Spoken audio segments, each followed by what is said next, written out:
Welcome to the Riddles of the Sphinx.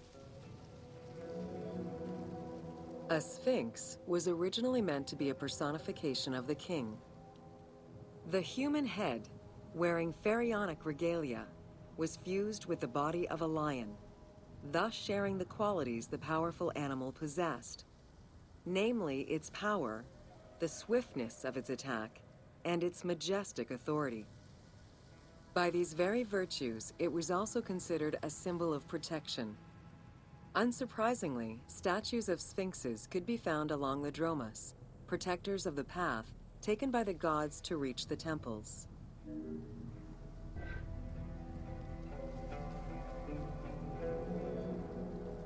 Over the centuries, enthusiasts and historians alike have wondered, who built the Sphinx? For what purpose? And who does it represent? These questions remain unanswered. Several theories do exist, however, some more credible than others. One theory supposes that Getaffre chose to pay homage to his father Khufu by building the Great Sphinx of Giza. The stone temple on the eastern face of the Sphinx would have been added later on by his brother and successor, Khafre, in order to strengthen the divine worship of their father. It would be the first Egyptian temple oriented with the sun.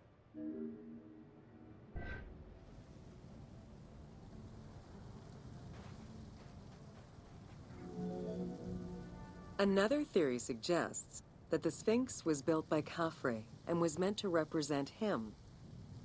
The arguments to support this hypothesis are based on the fact that the limestone beds used for the main work of the Temple of the Sphinx are geographically and architecturally similar to the Valley Temple of Khafre. Some believe that Khufu himself built the Sphinx, which was later finished under his successors, Getaffre and Khafre. These arguments are based on the stylistics of the engraving, the typology of the nemes, and the absence of a beard at the time of construction.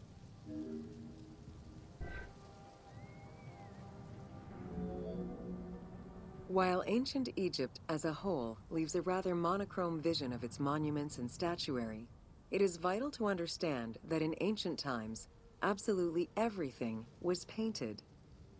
The sun, eating away at the pigments of the colors, the sand, the climate, and the implacable impact of time, unfortunately destroyed the glorious colors of the Sphinx of Giza. Documents from an Arab Egyptologist of the 12th century, Abd al-Latif al-Baghdadi, indicate that traces of red were still visible in his time. Today, however, the only color that remains are traces of red close to the ears of the Sphinx, as well as hints of blue and yellow on the nemes, traditional colors for that type of headdress. The pigments for the color red were man-made, obtained by mixing different products such as clay, quartz sand, and very finely crushed hematite.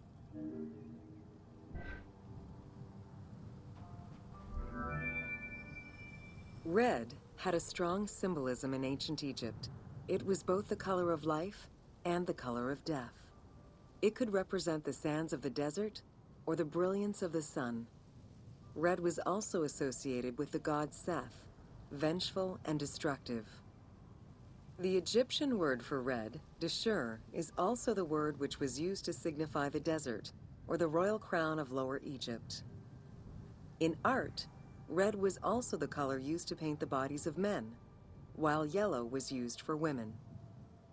It is possible that there were also color restoration efforts during the Saite period about 600 years before Cleopatra's rule, as indicated by notes on the Inventory Stele, discovered in 1858 by Auguste Mariette.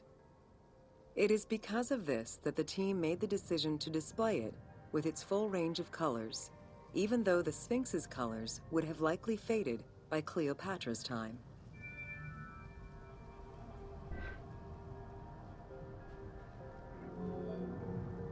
Dating from the 4th dynasty, approximately 2600 to 2500 BCE, the Great Sphinx of Giza is the oldest and largest sphinx that we know of. Carved from a natural limestone outcrop, the Sphinx measures 19.8 meters in height, 73.2 meters in length, and 14 meters in width.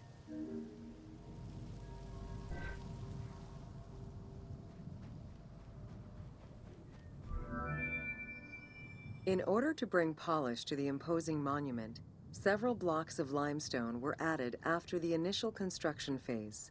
Since then, there have been numerous attempts at preservation. The polish present in the game integrates some aspects of modern restoration attempts. The team made this choice to present a more iconic version of the Sphinx of Giza to the player. Today, the Sphinx is called the Terrifying One.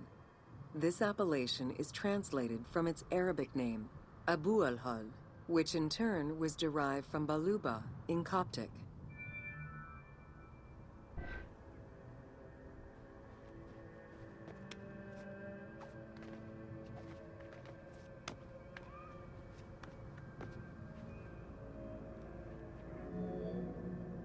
The Sphinx as a whole was carved in situ from a natural stone promontory. Its head was built in a limestone peak of the Mukattam Plate, and the body was sculpted in the underlying rock layer where it is located. The degradation of the Sphinx is due in particular to wind erosion and the different quality of limestone used in its construction. The level of sodium contained in the groundwater which abuts the stone is also a contributing factor.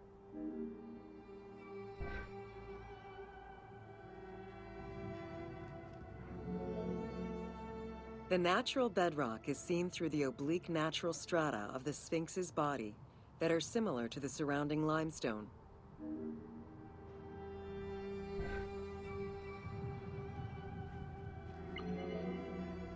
Since antiquity, people have always believed there was a hidden tomb deep within the Sphinx. It is thought that attempts to plunder the Sphinx began as far back as the First Intermediate Period. Since then, numerous attempts to pierce the Sphinx's secrets have been carried out, leaving indelible scars upon the monument.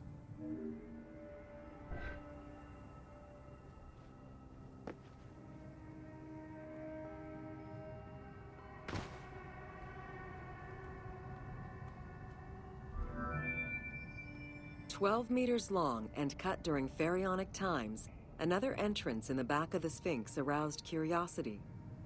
Although Thutmose IV attempted to seal it off, it was possibly reopened by treasure hunters. It was rediscovered by Howard Vyse and mapped more recently by Mark Lehner. This entrance at the back of the Sphinx leads to different cavities of a few meters each, in directions going inside the statue's body and under the surface.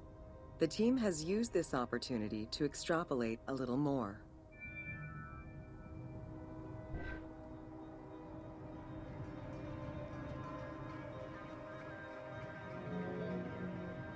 While there have been no major discoveries pertaining to the Sphinx of Giza in recent years, theories and hypotheses continue to emerge. Without validation provided by archaeological sources, however, they remain unsubstantiated.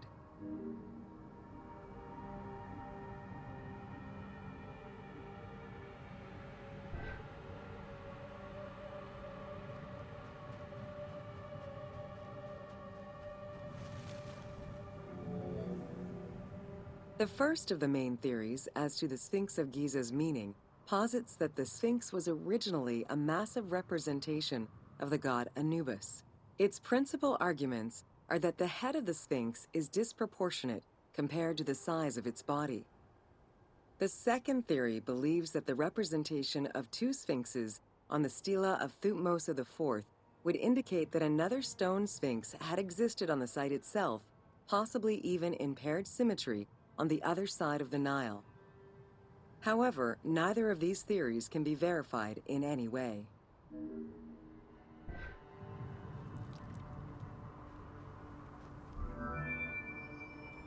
Several scientific projects using new technologies have been put in place in the past decades. The most important was led by Mark Lehner and his team, who specialize in the study and survey of the Giza Plateau, including the Sphinx site.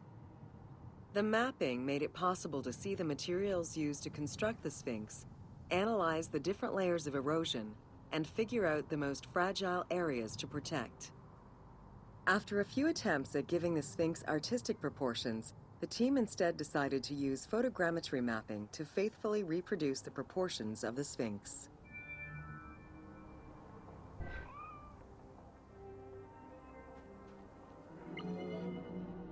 What the Sphinx of Giza represented during its construction and how the Sphinx was perceived by the Egyptians of the New Kingdom are two very different matters. Originally a representation of the king imbued with the power of the lion, the Sphinx was eventually viewed as a direct representation of the most divine. It is theorized that kings of the New Kingdom believed that the Sphinx of Giza was the one who recognized and legitimized the ruler of Egypt. Thus, despite the fact the Sphinx of Giza was partially buried under the sand during his reign, Amenhotep II knew that the monument was of great importance.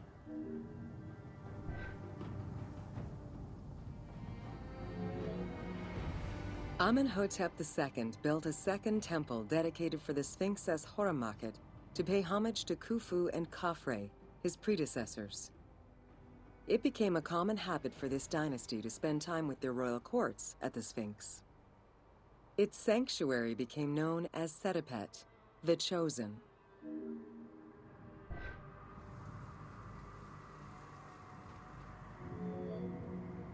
Egyptologist Mark Lehner believed that Amenhotep II built a statue of himself anchored between the paws of the Sphinx, likely to legitimize his reign, alongside a stela found by Salim Hassan. Many other pharaohs of this dynasty, such as Tutankhamun and Ramses II, also left marks of their passage in a similar fashion, sometimes even stripping the stones of nearby temples and pyramids to do so. Amenhotep II's son and successor, Thutmose IV, was a frequent offender.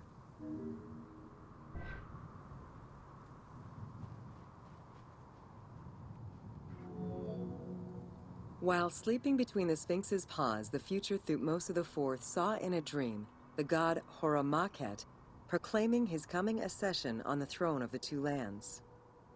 This was, of course, on the condition that he removed all of the sand covering the Sphinx, which stood guard as the personification of the god, and should thus never be engulfed by the sands of the desert.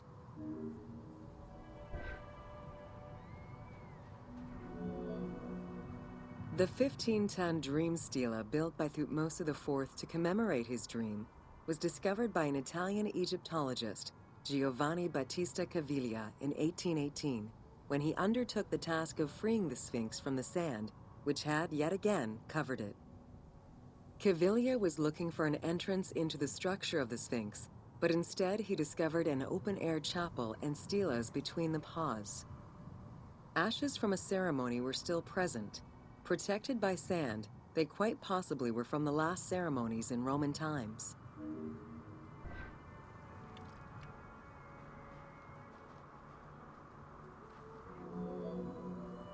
That same year, Caviglia discovered fragments of the Sphinx's beard that had probably been added during the New Kingdom.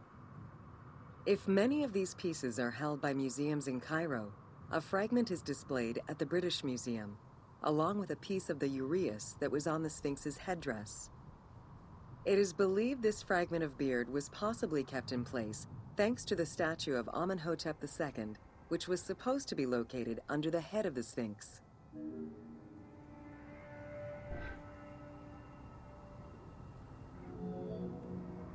A popular cultural legend purports that the nose of the Sphinx of Giza was lost during the time of Napoleon Bonaparte to the cannon fire of French soldiers in training. However, engravings from before the time of that campaign already depicted the Sphinx without a nose, indicating that it had been removed before the French campaign.